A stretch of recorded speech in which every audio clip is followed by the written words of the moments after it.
Chapter 41 The Tiger of Elm Street, Part 2. All he had to say was 2 words, just 2 words. Thank you. Valencia Somerset had pulled him out of a well and he didn't even thank her. He hadn't said a single word, not even hello. How hard was it to open your mouth and talk? Why did he have to be so Virgil-like? Hello, Valencia, he mumbled to himself as he made his way down Elm Street with Sacred, who walked right alongside him as if they were connected by an invisible leash. Thank you. You practically saved my life. I owe you one. His body ached. Hunger pain seared through his empty stomach. His head throbbed like it had its own heartbeat. He was scuffed and dirty. He could have died, but he could have at least said, thank you. He could have at least said, hello. Sacred's paws click-clacked against the sidewalk. Virgil was acutely aware, as always, that he was fast approaching the Bullins' house, but he was too exhausted to care. Being face to face with death made Chet so ordinary, boring even. Virgil wasn't sure if fate was testing him or if it was just your usual Saturday evening luck, but the bull was outside as they approached. He was sitting in the middle of the driveway with the basketball in his lap, staring up at the hoop like it was a million miles away. Hey, retardo, said Chet when he saw him. Then he saw Sacred and scooted back a little. Virgil didn't put his head down like he normally did. He didn't shuffle past and hold his breath until he was safely out of harm's way. He was too tired, too fed up, too everything. Today was not the day to mess with Virgil Salinas. Well, not anymore.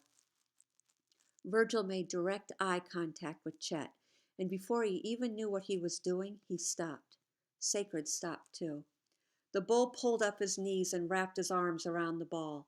His eyes darted from Sacred to Virgil. What are you looking at, retardo? Was that a tremor in his voice? Virgil's arms hung at his sides. Sacred nudged his hand.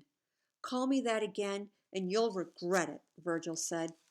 The bull's uncertain smile faded. He cleared his throat. Whatever, he said. It doesn't take many words to turn your life around, Bayani. Lola was waiting outside when Virgil came up the walk. He was barely within hearing distance when she started.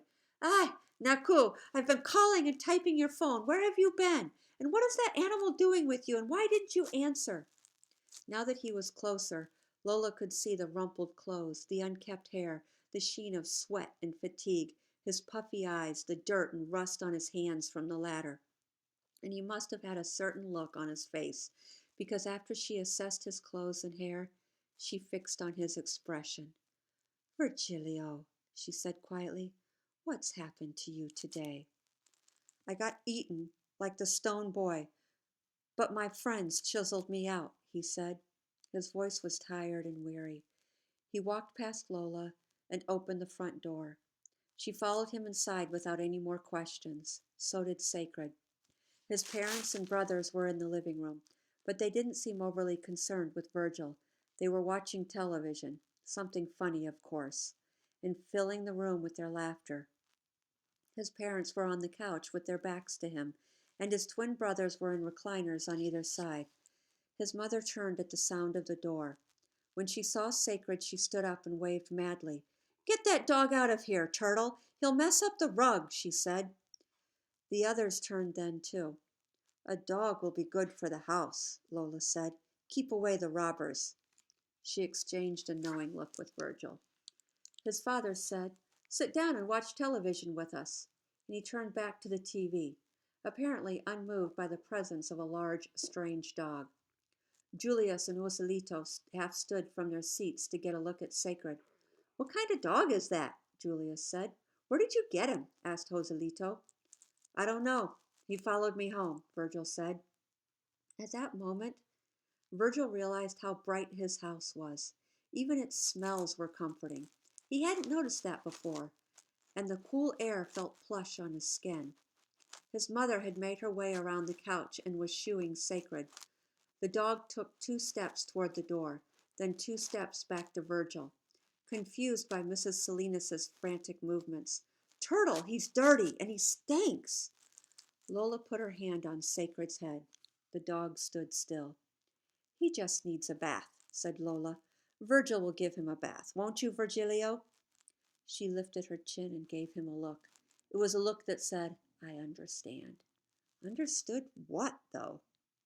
You're not the same, Virgilio. That's what she understands. Open your eyes, Bayani. Virgil blinked. He put his hands on Sacred's head, right next to Lola's. I wish you wouldn't call me Turtle, he said to his mother. You can call me Virgil or Virgilia or Virgilio or Bayani, but don't call me Turtle. She stopped her panicked movements and stared at him. He'd never seen this look before. He didn't recognize it. Anger? Sadness? Shock? She's seeing you for the first time, Bayani, that's all. She kissed her index finger and pressed it to his forehead. Okay, Virgilio, she said.